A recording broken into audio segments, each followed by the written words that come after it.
O Ministério da Cultura e o Instituto Cultural Vale apresentam a terceira edição do Flitabira.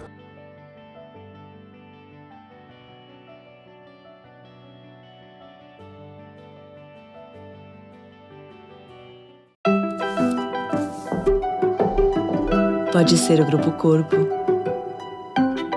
ou a Companhia de Dança do Pantanal.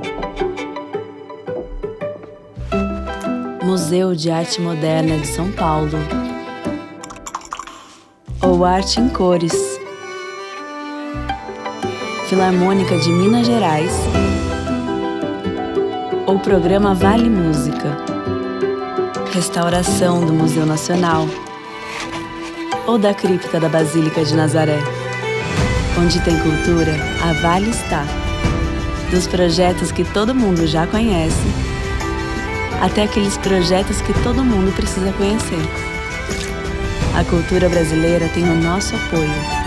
É valorizando essa cultura que crescemos e evoluímos juntos. Instituto Cultural Vale. Olha, então eu acho que a gente está liberado para começar. Já que vocês provocaram essa discussão, essa conversa, eu vou começar então com esse canto do Humberto Maracanã. Eu vi uma onça gemer na mata de uma árvore.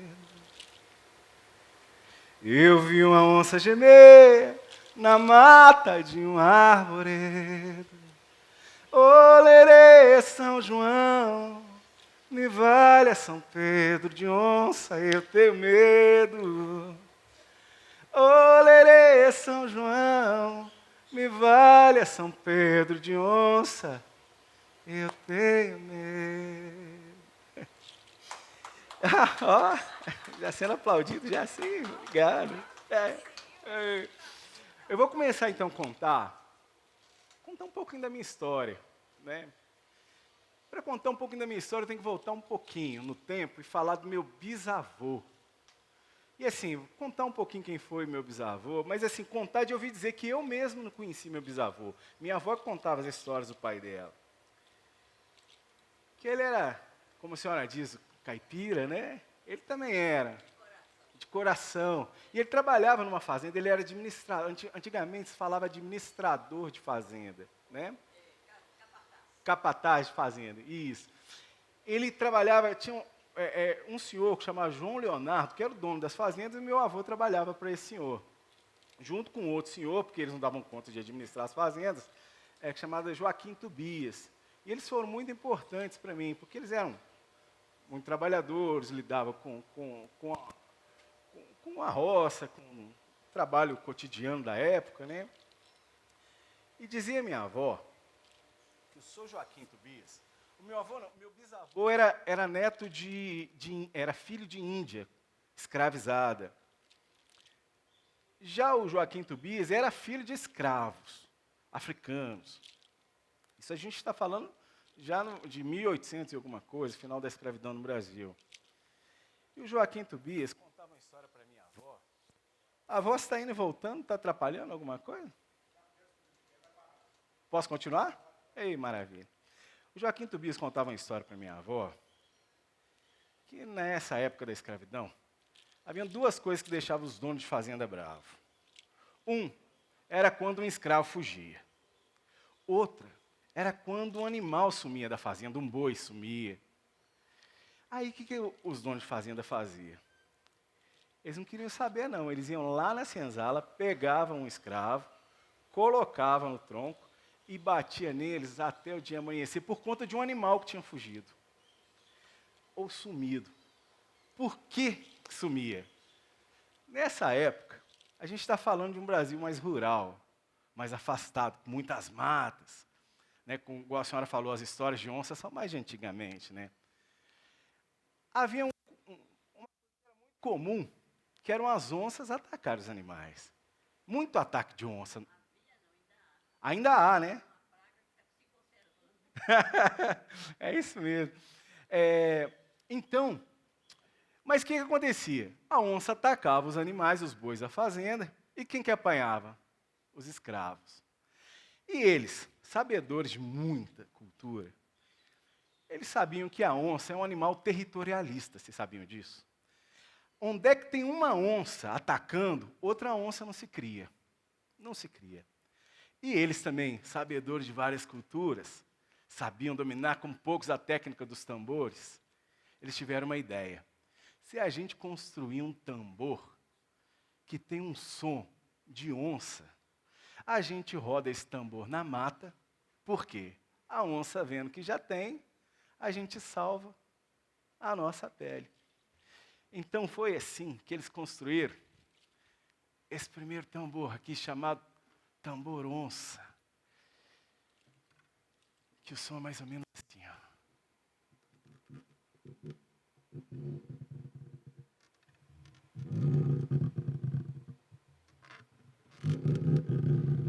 Era o grunhido da onça. Aí nas senzalas se cantava uma música assim. Ai, o boi fugiu pro mato, veio a onça e comeu. Quem chorou por esse boi foi eu, foi eu. Ai, o boi fugiu pro mato, veio a onça e comeu. Quem chorou por esse boi foi eu, foi eu.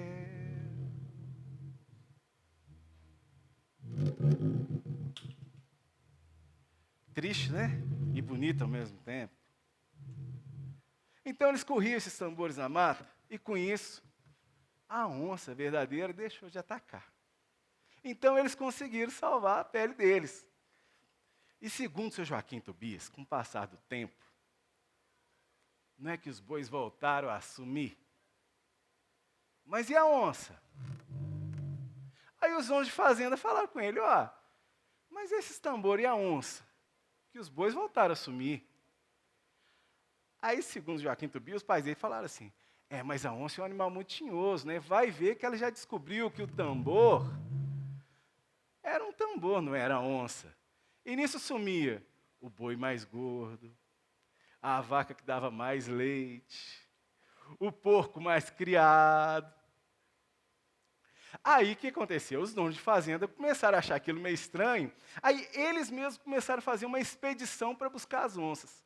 Aí que surgem as primeiras histórias de caçadas de onça. Mas a onça já tinha ido embora. Então eles saíam e voltavam com a mão abanando. Aí nas senzalas cantavam uma música assim, ó. Ê, baiana, ê, Bahia, ele não acha onça de noite, não acha onça de dia. Ê, baiana, ê, Bahia, ele não acha onça de noite, não acha a onça de dia. Mas a história não cabe assim, não. Segundo minha avó, o seu João Leonardo, dono das fazendas, sabia que o meu bisavô e o seu Joaquim Tobias eram muito trabalhadores, mas que os dois tinham um defeito muito grande. Os dois eram mentirosos demais. Eles gostavam de contar história, inventar caso. Aí, o João Leonardo teve uma ideia que foi fabulosa. Falou assim, a gente vai fingir aqui na fazenda que sumiu um gado e que foi onça que atacou, para mandar o meu bisavô, que chamava seu Didico, o Didico, ir atrás da onça e o Joaquim Tobias também caçar a onça. Por quê? Não tinha onça nenhuma, ele sabia que eles iam voltar com uma história boa. E uma coisa que ele sabia era o seguinte, que se uma pessoa vai andando com um pão, encontra com uma pessoa que vem andando com um pão também, se as duas trocarem um pão, vão embora os dois, cada um com um pão. Mas se um for com uma história, o outro vier com uma história, se os dois trocarem história, vai os dois com duas histórias. Então o que ele fez? Ele mandou o meu bisavô para um lado da fazenda e mandou o Joaquim Tobias para o outro lado da fazenda. Para os dois voltarem com duas histórias diferentes. E assim foi feito. Foi lá, meu bisavô para um lado, para o Córrego dos Almeida e o Joaquim Tobias para o Mato Virgem. Eles saíram numa sexta-feira, segundo minha avó, e quando foi No sábado de manhã já juntou gente no terreiro da fazenda, que é para ouvir os dois, o que eles iam contar de história, né? Aí no sábado de manhã cedinho. Primeiro chegar foi meu bisavô. Sem onça, claro. Aí veio ele. Aí o João Leonardo já falou com ele. Ué, Didio, cadê a onça? Falou, ó, tem que contar para vocês. Quando eu saí daqui, eu estava achando que vocês estavam fazendo alguma gozação com a gente, mandando a gente passar o tempo fora.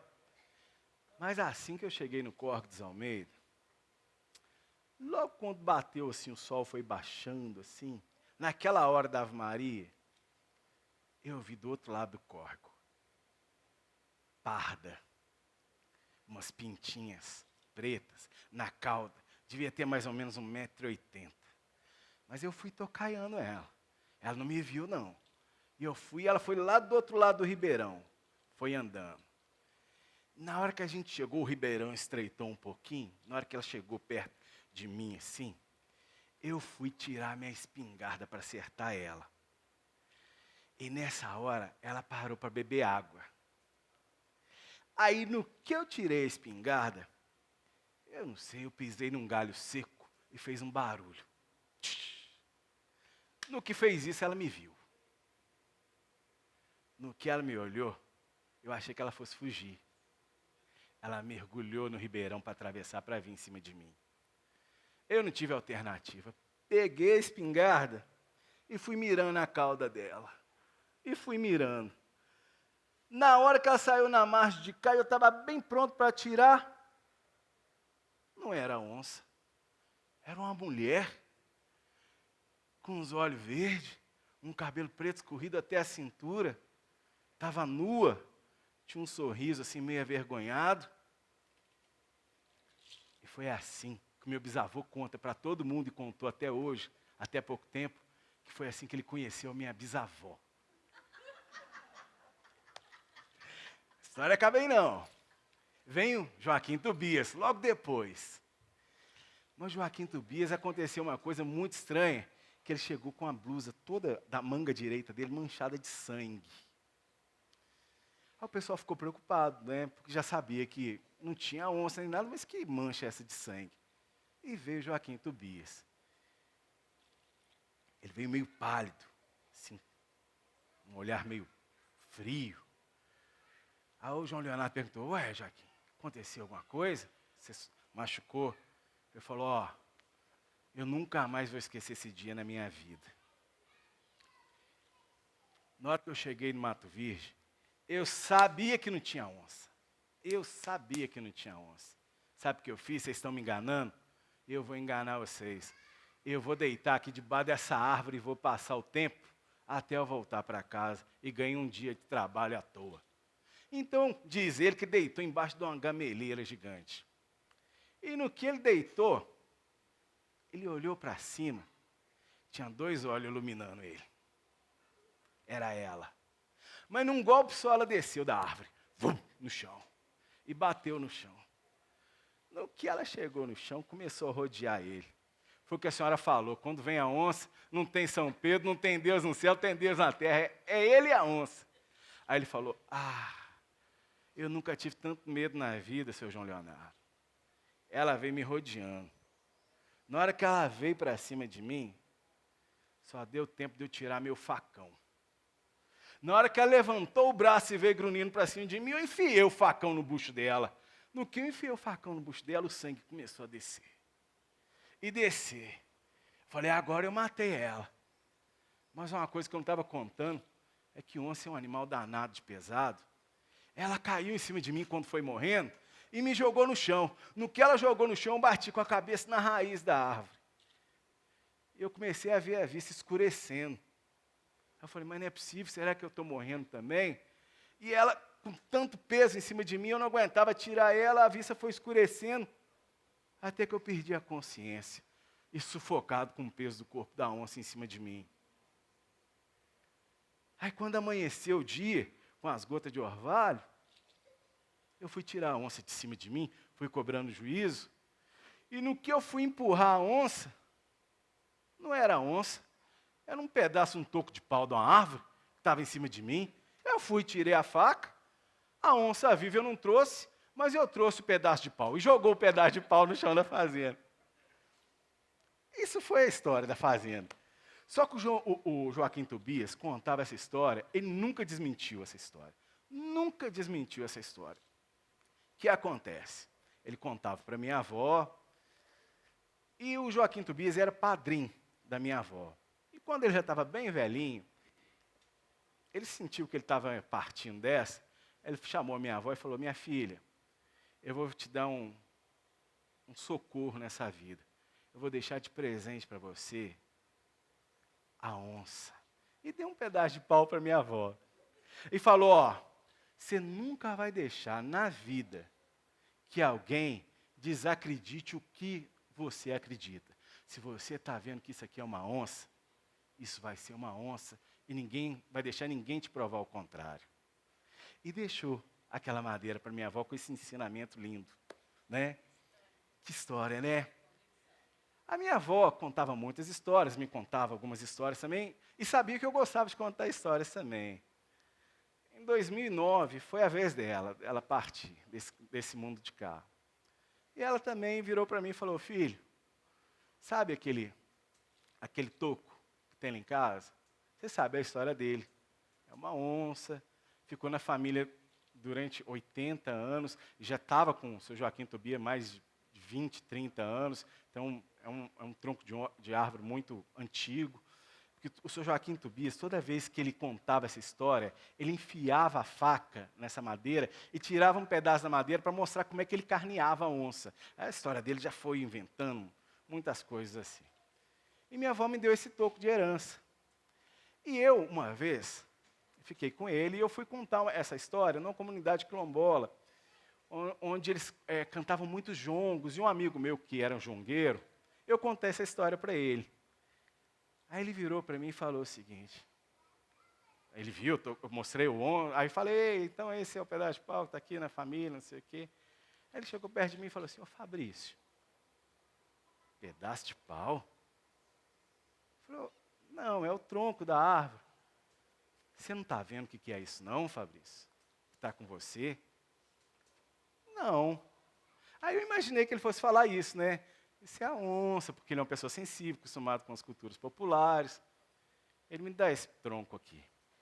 Ele foi lá, entrou na cozinha da casa dele, bateu uns 3 martelos, pá, pá, pá, pá, pá, e voltou. A onça que teve a vida inteira na sua família e você não viu. O tronco do Joaquim Tobias.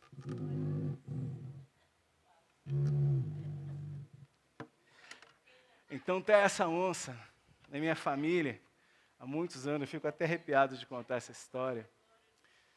Então, muitas vezes que a gente não vê, não é porque não existe, é só porque às vezes a gente não tem o olhar certo de ver as coisas, né?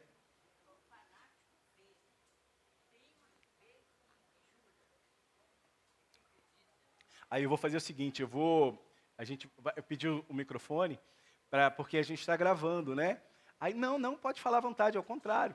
Quando for falar, assim, pega o microfone aqui para conversar também, que é para todo mundo ouvir a história de vocês. Como é que é o nome da senhora? Ô Maria do Rosário, vou pegar o microfone para a senhora, porque a senhora... Pode. Fala um pouquinho, mas... Ó, tem um microfone da Maria do Rosário, acho que não está saindo aqui, né? Vê se ele está desligado.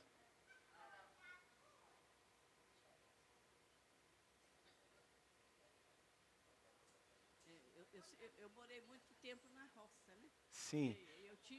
Eu tinha uma empregada, que ela era fanática, ela acreditava. E um dia ela chorou muito, que ela falou comigo que tinha visto lobisomem. E eu falei com ela que não existia. Ela jurou, bateu na mão e falou, tem, por Deus, a senhora não está acreditando em mim? Por Deus que eu vi, por Deus que eu vi. Então, em casa tinha um cabrito, e ela estava na janela da cozinha aberta. Já era tarde da noite, eu não sei o que ela ficava olhando no terreiro, e o cabrito, com a luz, veio pulando, chegou na janela. Ela deu um berro e caiu em cima da nossa cama, eu e meu marido, e falou, só falou que não tem lobisomem, o lobisomem chegou aqui. Então, Um susto grande que nós tomamos com essa mulher até viva até hoje, mas ela tinha uma certeza que via. Então, o fanático você não pode discutir, Não. porque a crença é dele, a verdade é dele. Ainda que você queira mudar, você não muda. Assim como política, religião e outras coisas. É verdade. E tem muita gente que fala que... Não, não vou falar isso, não. Só isso? Não, já acabou. Foi? A história acabou, tem muitas outras, mas depois de... Não, então a gente vai dividindo aqui. Que ótimo. Bem-vinda, tá?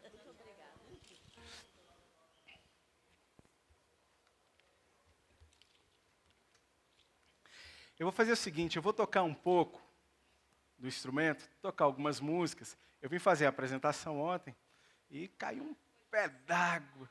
Isso, logo no comecinho. Então, eu vou... Para eu não voltar para casa parecendo que eu não toquei nada também, né? Não vim só a passeio. Isso, eu vou tocar um pouquinho do instrumento.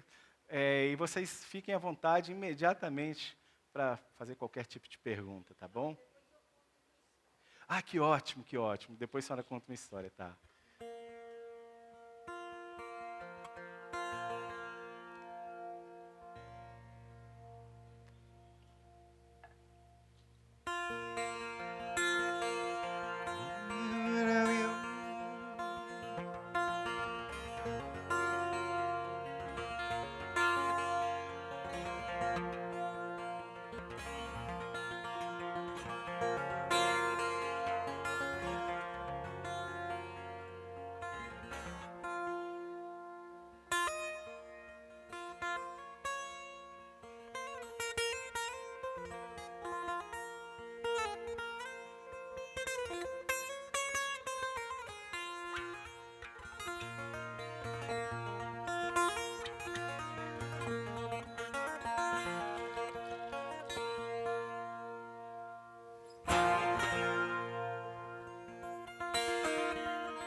Opa, lua,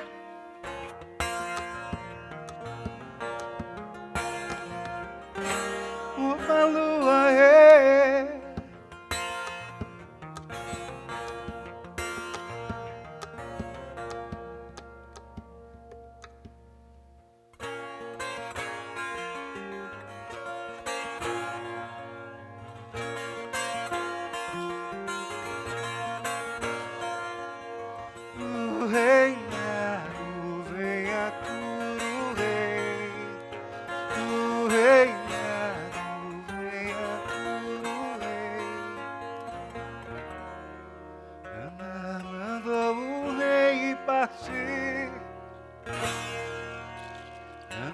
mandou o rei partir.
Obrigado. Como é que é? Mais de uns... Exatamente. A gente viu aqui na palestra do incrível do Roberto, né? Que dentro das comunidades tradicionais, a parte rítmica, percussiva é muito importante, né? Dentro da... Exatamente. Eu juro que eu tinha uma toalha, mas eu não sei onde eu pus. Eu, há muito tempo atrás...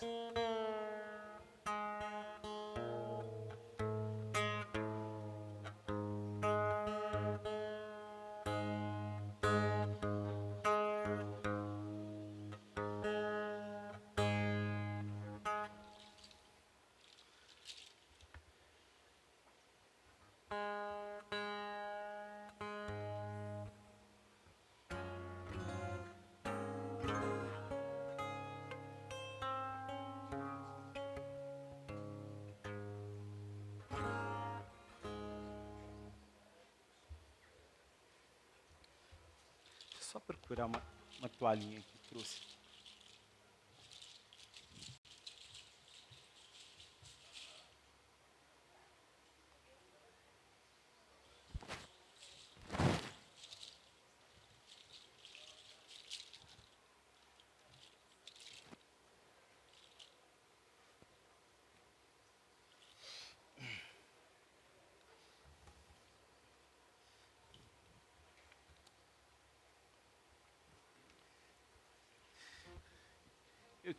Tenho um vizinho, na verdade, que é um caipira, um homem de sabedoria, muita sabedoria.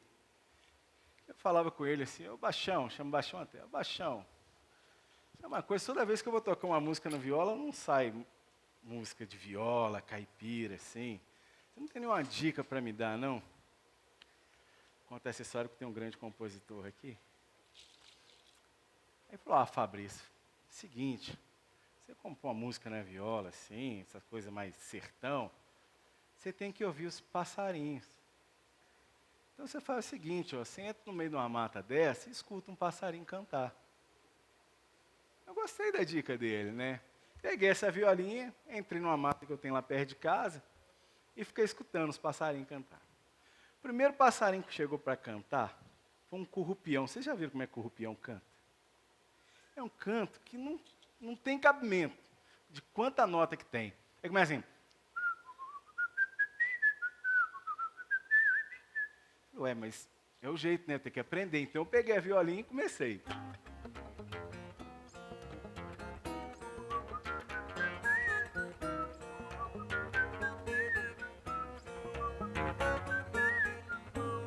Comecei a seguir ele, né? Aí na hora que eu aprendi, o danado passarinho foi embora e ficou um outro que até hoje eu não descobri qual que era, porque era um canto mais difícil ainda. Ele fala assim...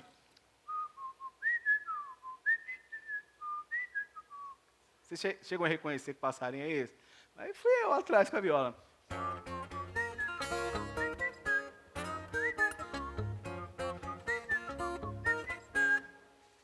Aí fui lá copiando o passarinho, né?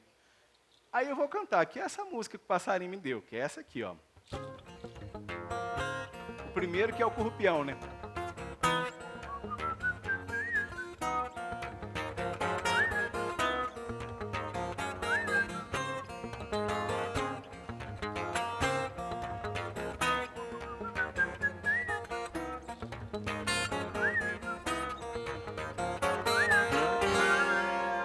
Aí ele vai embora, me deixa com outro passarinho.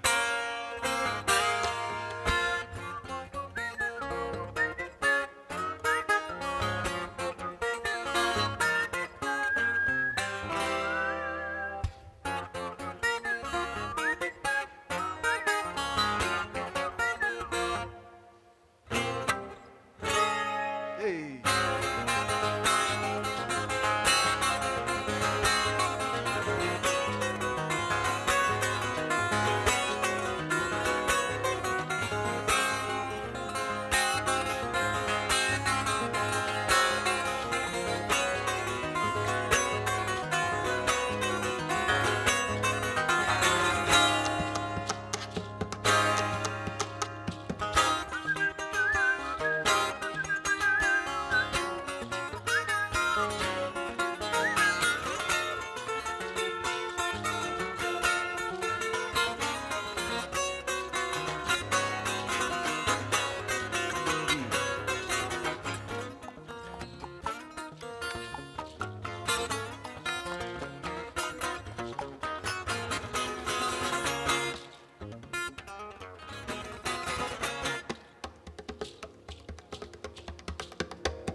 Aí falei com o Baixão, né? Ô, pastor Baixão, continuei fazendo a música e não deu a viola caipira, né? Fui ouvir o passo, mas ele rematou com um conselho. Ele falou, ó, mas sabe por quê? É que cada um só voa conforme o tamanho da sua asa. Ele falou assim. Vou pegar o microfone. Só um instantinho, porque a gente não pode perder. O microfone. Esse microfone, tem um microfone aqui para a plateia, gente? Podia deixar ele por aqui já de uma vez?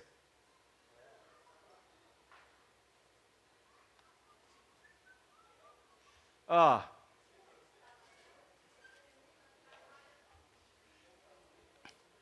Só um instantinho que vai chegar um microfone aqui que ela...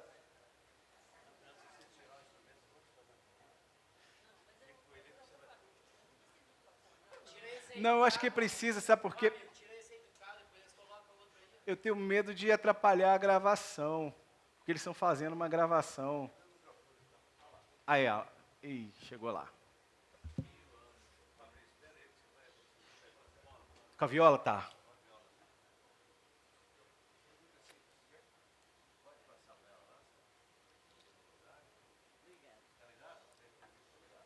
Ele tá ligado, moço? Mas a gente, quando escuta o passarinho, a gente tem a impressão que eles falam. Você ouve aquela pomba de fogo, fala apagou. igualzinho, fogo apagou. Ela fala, eu tenho a impressão que ela está falando, fogo apagou. Você escuta um curiango à noite, você escuta de falar direitinho, curiango, né?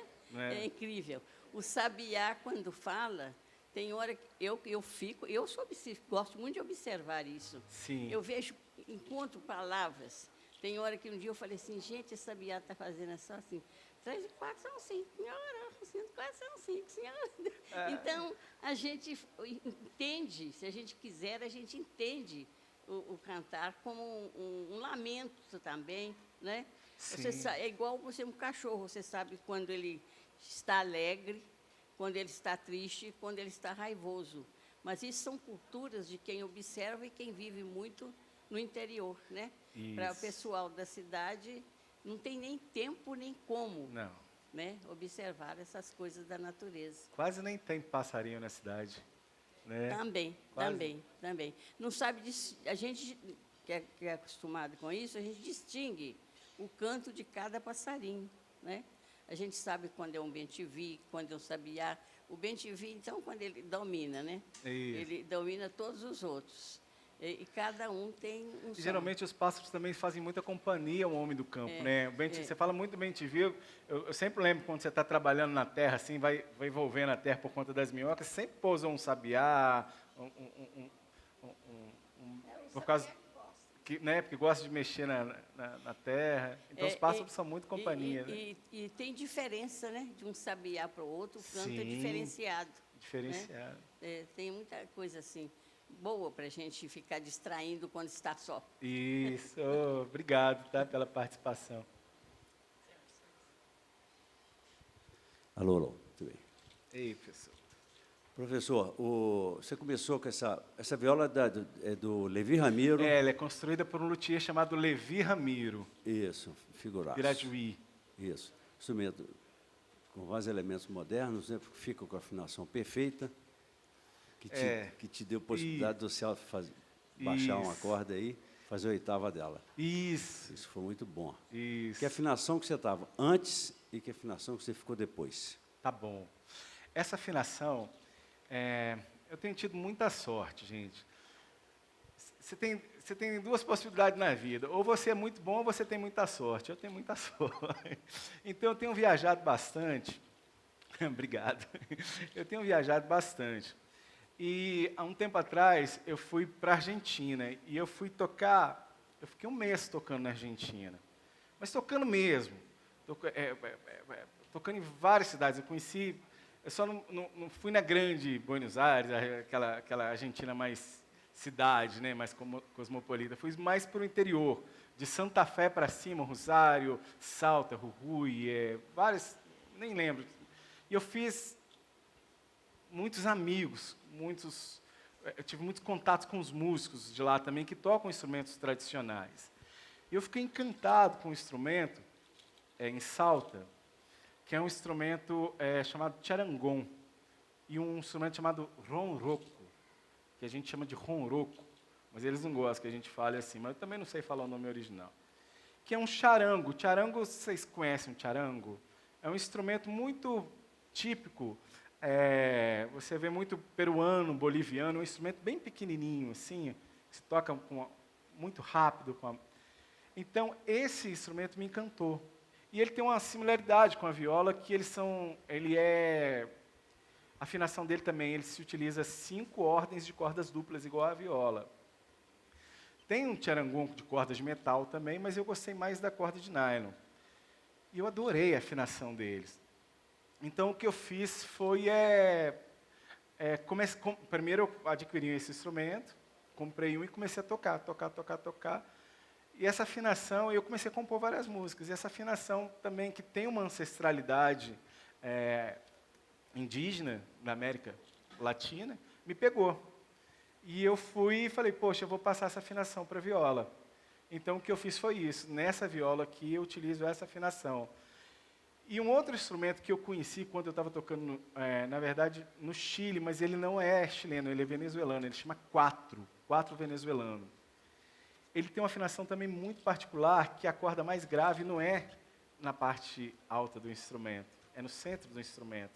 Isso muda a cabeça do instrumentista para tocar, quando o grave está no meio do instrumento. Os baixos você faz aqui embaixo, você não faz aqui em cima. E eu adquiri um instrumento desse também, e me encantei com a afinação desse instrumento. Então, cá pensei eu, poxa, essa viola ela tem uma corda que não é normal da viola, que é essa corda aqui, ó. A corda normal da viola é essa aqui, ó. Essa oitava aqui não vai dar para... Desculpa, está desligado, eu nem sei porque eu fiz isso. Mas seria uma corda mais ou menos nessa região aqui, ó. Só que essa aqui, ó.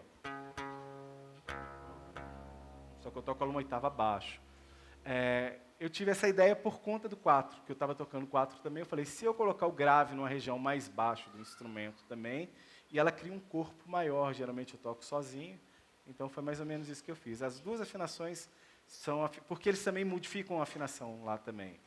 Então, as duas afinações que eu utilizei é desse instrumento chamado ronroco. Quais são essas notas aí? Essa aqui é um dó sustenido. É um dó sustenido. Sol sustenido, dó sustenido, fá, si e fá também. É uma afinação que não é tradicional na música da viola caipira. Pode-se tocar as músicas caipiras, pode fazer, mas não é tradicional. Como eu também não tenho compromisso, porque eu não sou de origem de família tradicional, de violeiros, meu compromisso com o instrumento é de desvendar o instrumento junto com a minha busca íntima também, pessoal. Então, eu não tenho tantas amarras assim ao instrumento, eu vou fazendo esses testezinhos.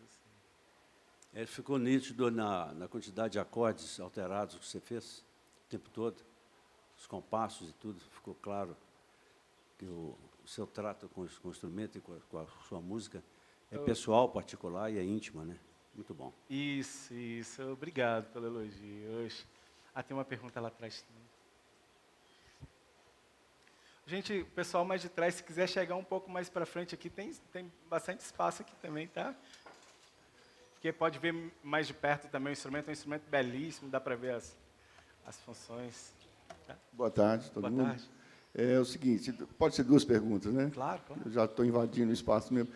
Primeiro, no Brasil hoje, onde são os principais polos de produção de música usando viola de 10 cordas, viola caipira em geral, vamos chamar assim. Eu sei que tem várias denominações locais, inclusive, né? Regionais. Onde que são os principais polos que você, nas suas andanças, aí deve... São Paulo, sul de Minas, né? Brasil inteiro. E outra, é verdade que o cara expôs isso um dia, uma coisa que eu vi. Tinha um monte de passarinho num fio de poste de energia, e, conforme a disposição dos passarinhos, ele imaginou uma partitura. Sim. E executou a música desse. É possível isso? É, claro. Tudo assim, é super possível. É claro que na fiação não tinha a divisão né, do valor de cada nota, mas é um exercício de criatividade, né? É um exercício de criatividade, igual é esse meu. Eu fui seguindo as notas e eu fui dividindo também conforme você bem falou, ele tem muito compasso alternado, por conta que o passarinho ele não tem muito esse compromisso. Não foi a escola de música, não tinha um professor com um metrônomo lá, né? Então, geralmente, a música de povos tradicionais está muito relacionada à música da natureza, ao que eles estão com a lida do sentimento e o próprio convívio com os elementos da natureza que não obedecem esse ritmo que a gente padronizou, que a cultura moderna padronizou, né? Então, são músicas sofisticadíssimas, Pois é, mas hoje em dia, o começo mesmo é nas regiões mais periféricas. As grandes cidades, elas têm uma outra formação, vamos dizer assim.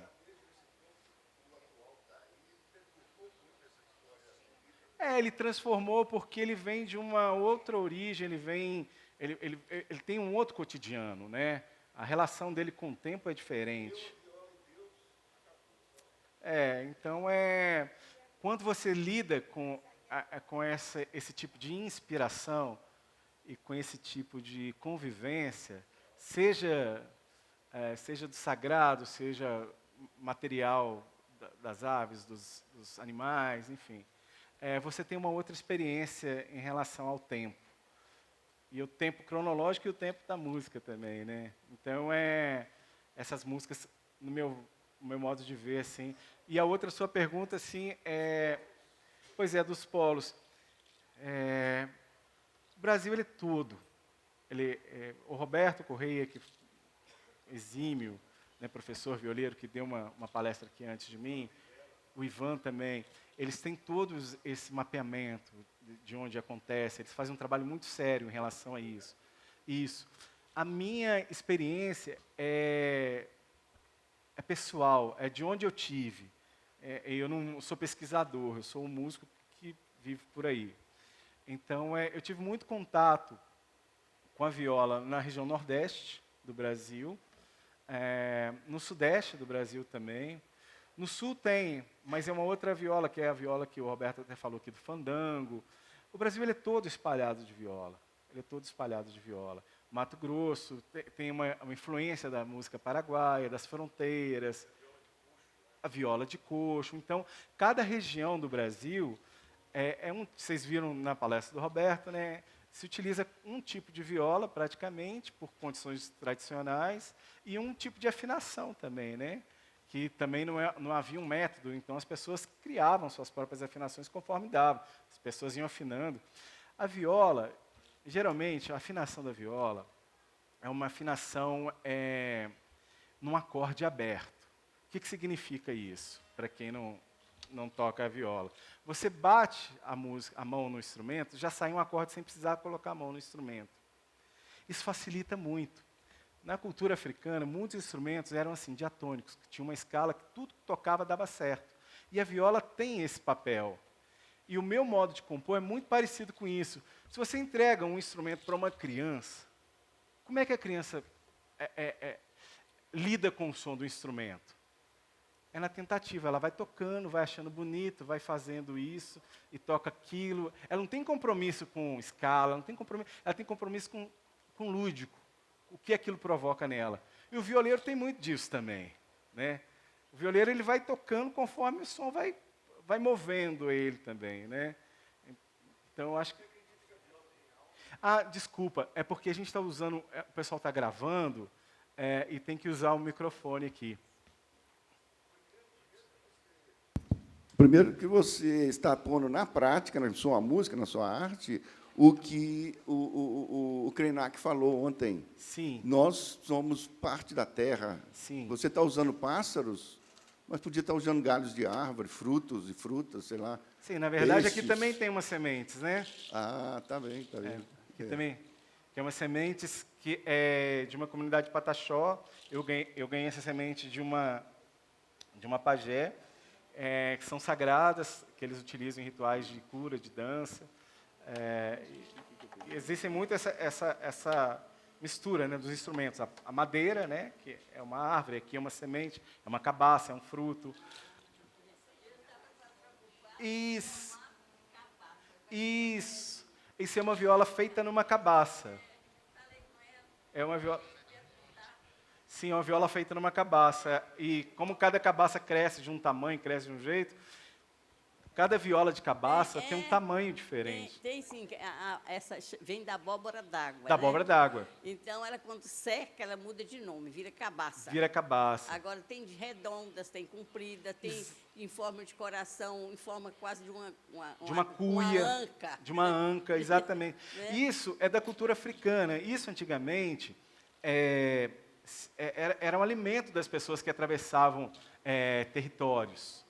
Muito antigamente, estou falando de 5.000 anos. Até hoje a gente come a abóbora d'água. Não, mas olha só, deixa eu explicar uma coisa. Sim, ainda é, mas antigamente, como os povos nômades caminhavam por regiões mais áridas, assim, a terra... Como é que é? Não, mas antes de ser recipiente, ela era alimento mesmo. Ela era plantada em diversos tipos de solo. Só que solos mais ácidos, a própria fruta que dava dentro, o que acontecia? Virava um veneno, as pessoas não podiam comer aquilo, porque devido à acidez do solo. Então, para algumas sementes, ela servia só como recipiente. Não te interrompendo, mas a abóbora d'água tem a venenosa, que é a amarga. Exatamente. Que às vezes dá cuia mais forte. Exatamente. Né? E a forma também, a gente pode até mudar de lugar, porque quando nas fazendas que tinha o pessoal trabalhando na roça, servia como isopor. As cabaças compridas, eles faziam só um buraquinho, desprezava a semente, limpava bem, tampava aquilo. Naquela época pegava um sabu para tampar, jogava fazia nas uma rolha do costas, sabu. E a água permanecia fria, geladinha, do jeito que pegava, porque a cabaça era o isopor da roça. Olha só, tá vendo? É isso mesmo, né? O pessoal tomava muita cachaça também em cabaça, né? Principalmente com um cravinho dentro. Né? Botava um cravinho dentro. A senhora entende, né? Tá certo.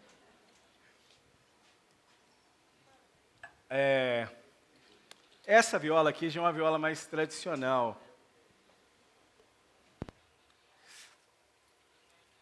Vou contar mais uma história para vocês.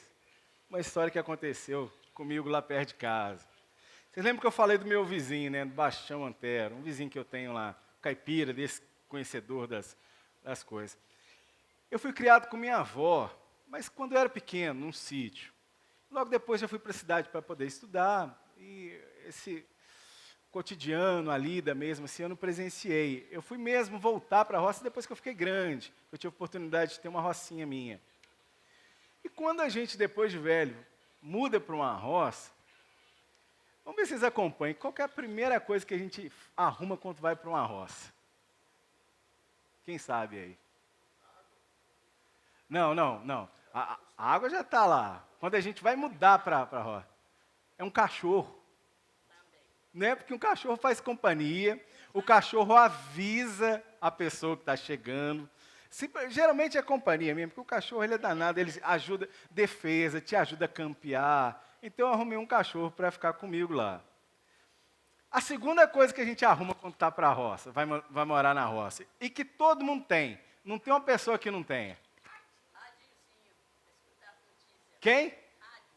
Antes do rádio.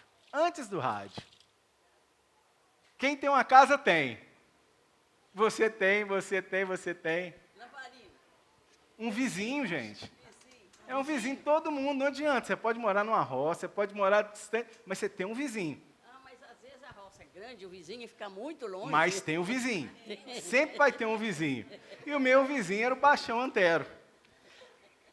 E eu aprendi com minha avó que a gente tem que respeitar. O Bastião Antero já é um senhor mais velho, e eu tinha que respeitar ele também por vários motivos.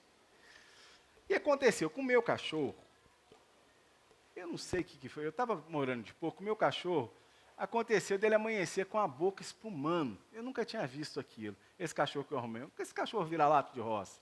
Eu não sabia o que era aquilo. Aí eu fui ligar o carro para levar o cachorro no veterinário. E o meu vizinho, eu acho que é diferente do vizinho de vocês, que o vizinho da roça lá que eu tenho, é desse vizinho que gosta de dar opinião em tudo. Eu não sei se o vizinho daqui é mais ou menos assim, que gosta de dar opinião em tudo. Eu falava assim, eu ia plantar uma árvore aqui, eu falava, Fabrício, planta aqui não, planta aqui, porque aqui dá sombra. Eu ia pintar uma cerca de branco, não pinta de branco não, pinta de amarelo, senão o cavalo vai roçar e vai encardir. Vocês já viram vizinho assim? Mas é bom, a gente aprende. A gente aprende. Então, olha só o que eu aprendi com o Baixão. Que a gente aprende. O Baixão, eu vi o meu cachorro amanhecendo com a boca cheia de espuma. Aí, eu fui ligar o jipe para levar o cachorro no veterinário. O Baixão estava com o queixo em cima do cabo do inchado do lado da cerca. Aí virou para mim e falou, Fabrício, o que você está fazendo? Eu falei, vou levar um cachorro no veterinário, porque ele amanheceu com a boca espumando. Aí ele falou para mim, faz isso não. Médico da cidade sabe nada. Eu vou entrar nesse mato aqui, vou pegar umas folhas, vou fazer um xarope para ele, que ele não vai ter nada. E eu aprendi com a minha avó isso, que a gente tem que aprender com a sabedoria do homem do campo. O Baixão entrou no mato, tirou umas folhas vermelhas, fez um xarope, parecia cajuru, mas não era cajuru não. Era meio amargo o xarope assim. E me deu para eu colocar na boca do meu cachorro. Eu coloquei, e o cachorro foi amansando a respiração, amansando, eu fui deixando ali, ele tomou aquele xarope. Gente, no outro dia, o cachorro, mortinho. Morreu meu cachorro. Eu não acredito nisso. Aí eu fui enterrar o cachorro. Aí só de raiva, eu fui enterrar perto da divisa da casa dele. Aí estou abrindo uma cova lá, aí ele está lá do outro lado, assim, com o queixo em cima do cabo da enxada. Ué, Fabrício, vai plantar alguma coisa? Eu falei, não, plantar não, vou enterrar meu cachorro. Seu cachorro? O que houve com seu cachorro? Eu falei, meu cachorro morreu. Ué, morreu? Mas ele tomou o xarope que eu fiz para ele? Eu falei, tomou, Baixão. Aí virou para mim, do alto da sabedoria, e falou assim, mas eu te garanto que ele morreu com uma melhora muito boa. Eu falei, mas isso adianta alguma coisa? Mas a história acaba assim, não. Passado um tempo, eu arrumei um outro cachorro para mim. Mas era um pastor alemão, bonito, bravo, assim. Aí tá eu pescando no açude, lá. Esse açude é divisa minha com o Baixão. E eu estou vendo esse meu cachorro, passando debaixo, saindo do sítio do Baixão, rosnando assim, bravo com um troço verde na boca. E foi chegando perto do açude, eu fui vendo, o que é aquilo, gente do céu? Na hora que eu vi, o meu cachorro estava com a maritaca, um papagaio do Bastião, morto na boca dele, todo sujo de terra. E essa maritaca era a paixão da vida do Bastião. Ele gostava tanto da maritaca que a mulher dele tinha feito uma gaiola de crochê para a maritaca, para você ter ideia. Era companhia, né? Que você está falando, quando dava 6 horas, a maritaca cantava Ave Maria, era uma coisa. Isso tem uma coisa que eu aprendi também, que a gente não tem que fazer inimizade com o vizinho.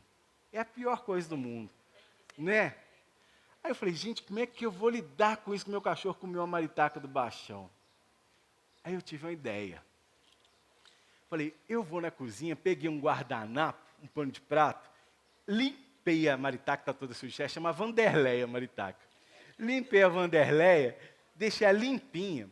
Vou esperar o Baixão ir para o curral tratar da criação, passo debaixo da cerca, entro na varanda dele, abro a gaiola, põe a Vanderleia lá dentro da gaiola.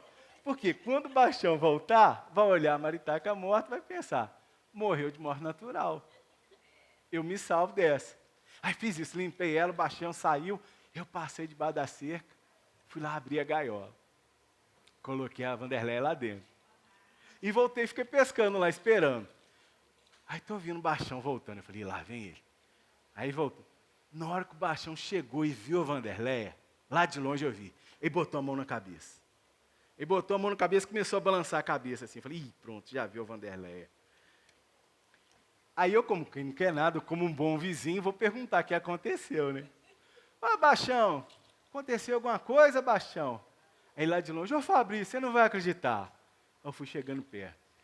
Fabrício, a Vanderleia. Eu falei, o que tem, Baixão? A Vanderleia morreu, Fabrício. Eu falei, Baixão, não fica assim não, Baixão. criação assim é assim mesmo, depois você arruma outra, tá vendo, ele já estava me devendo um cachorro, né? Tá vendo, ó, eu já estou com outro cachorro aqui, depois você arruma outra maritaca para você. Aí ele falou, Fabrício, o problema não é esse não, Fabrício. O problema é que ela morreu ontem, eu enterrei ela no quintal, não é que hoje ela aparece dentro da gaiola, Fabrício?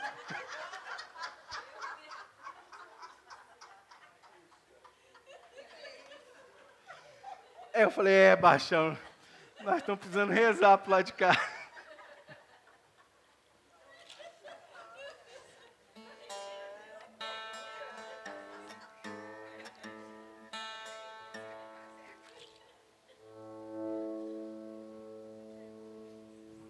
Vou tocar uma música aqui, que também é uma forma de oração, que tocar também a gente acaba rezando, não é não?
Oxe.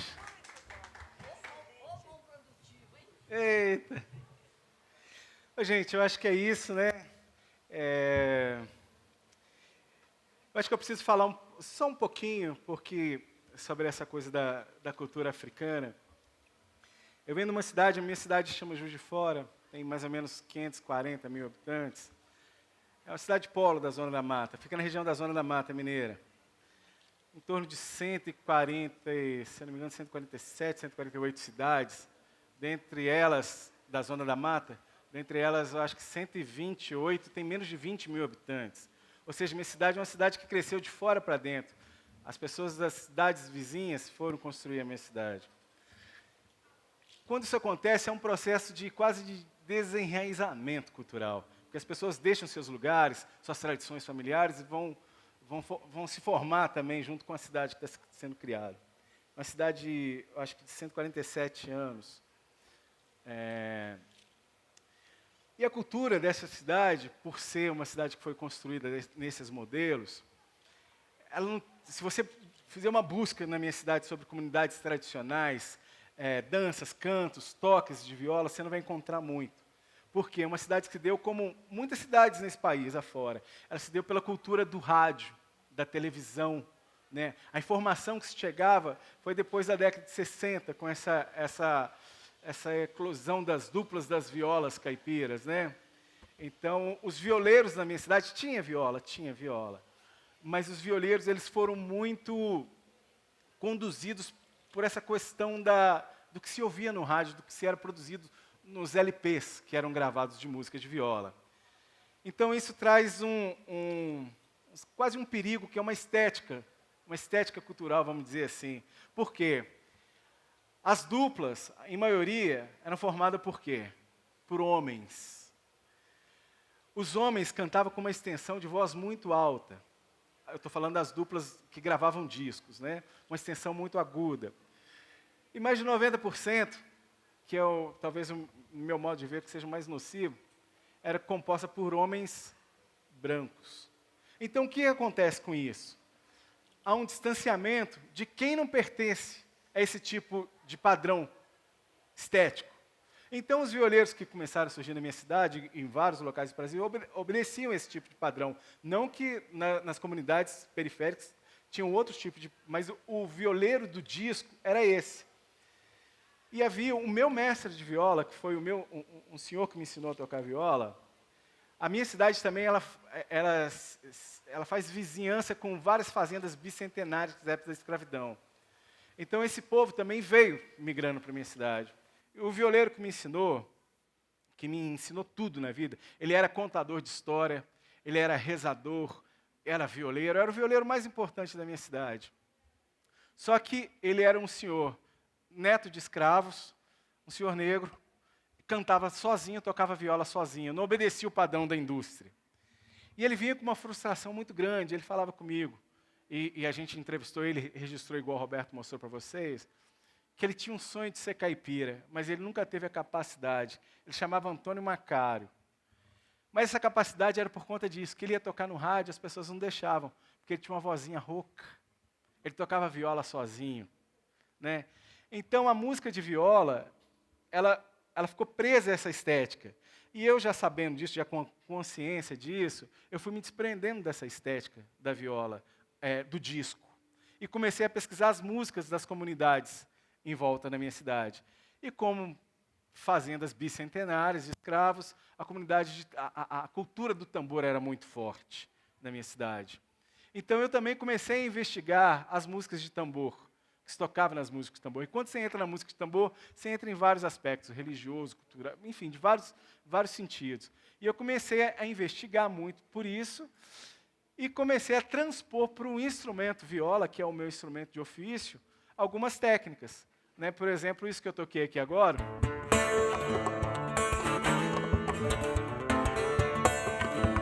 Eu me sinto acompanhado, eu não sei se vocês percebem isso. Como é que é? Eu peço o microfone aqui, gente. Não, mas é por causa que as pessoas precisam ouvir que tem uma gravação sendo feita. Aqui, ó.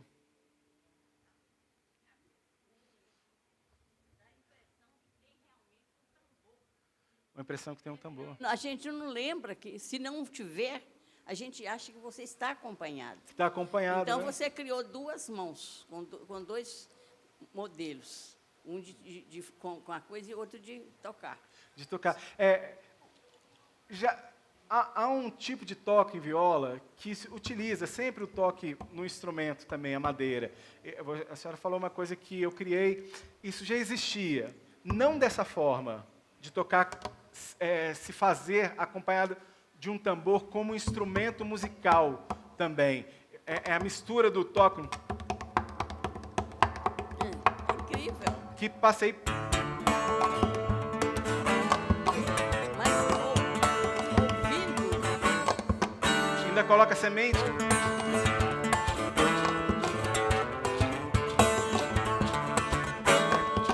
Isso aqui é muito Brasil, porque aqui a mão é africana e essa marcação com as sementes é indígena. Então, um retrato para mim, quando eu quero... toca alguma música que você possa representar a música brasileira. Eu toco muito no exterior. Você possa representar a música brasileira. Olha, eu acho, sob o meu ponto de vista, e sobre o que eu consigo fazer, eu acho que eu consigo tocar desse jeito.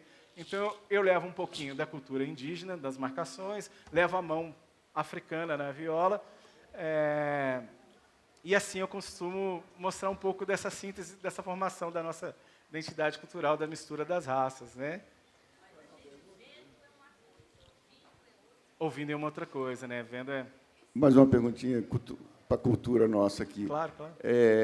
Você falou do uso da viola no interior, né, brasileiro, em festejos religiosos, né? Sim, sim. Cristãos ou não, mas enfim. Sim. E aquela história do violeiro fazer pacto com o demo para poder tocar bem? E o rastilho da cobra, o chocalho da cobra, tem... É mito urbano? Isso o que é isso?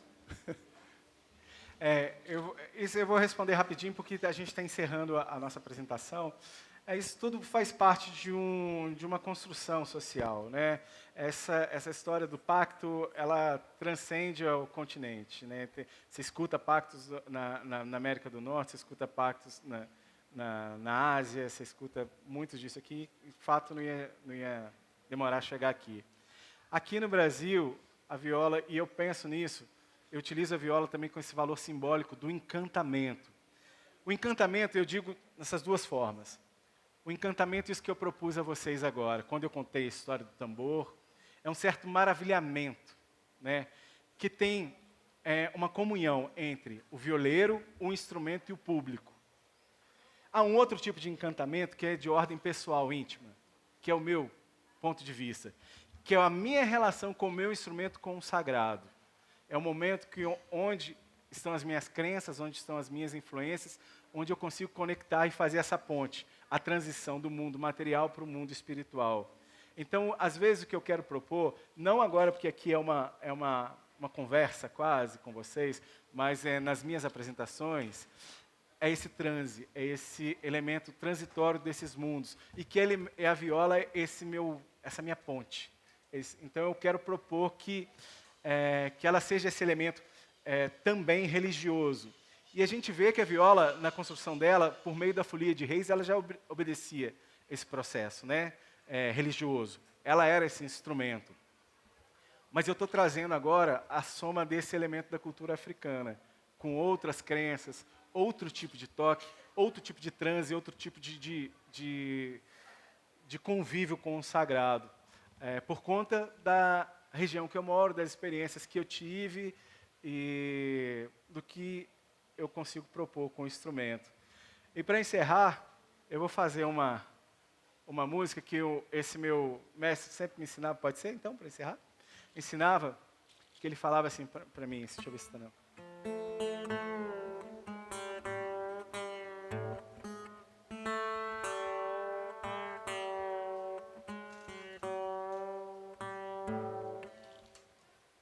Ele sempre falava comigo,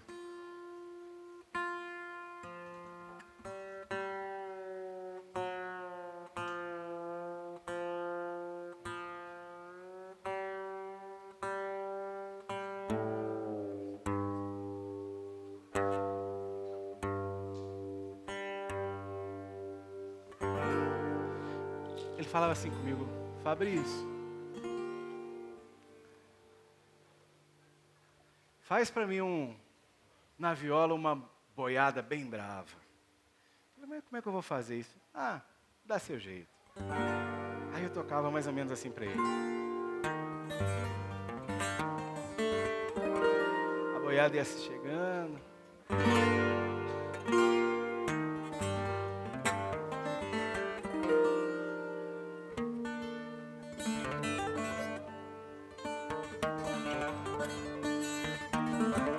Ia ficando meio nervosa. E nessa hora ele tinha um canto que ele apaziguava as coisas, que era assim.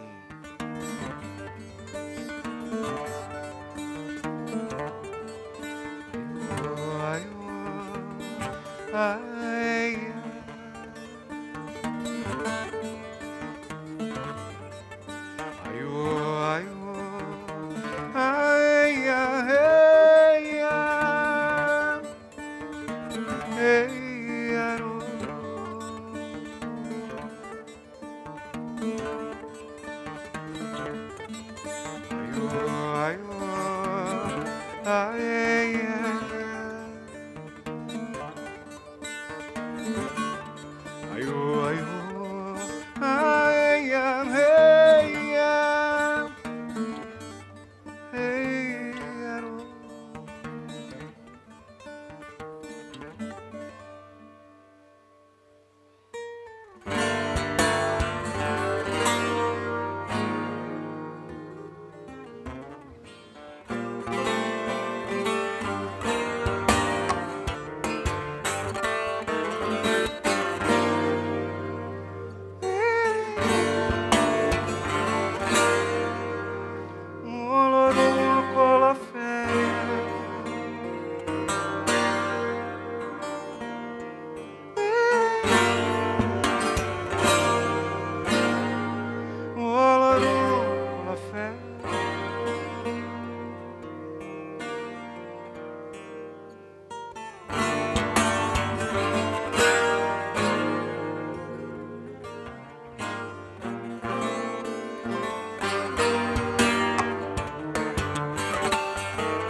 Continuava. Santo anjo do Senhor, meu zeloso e guardador, se em ti confiou a piedade divina, peço que me rege, me guarde, me governe, me ilumine.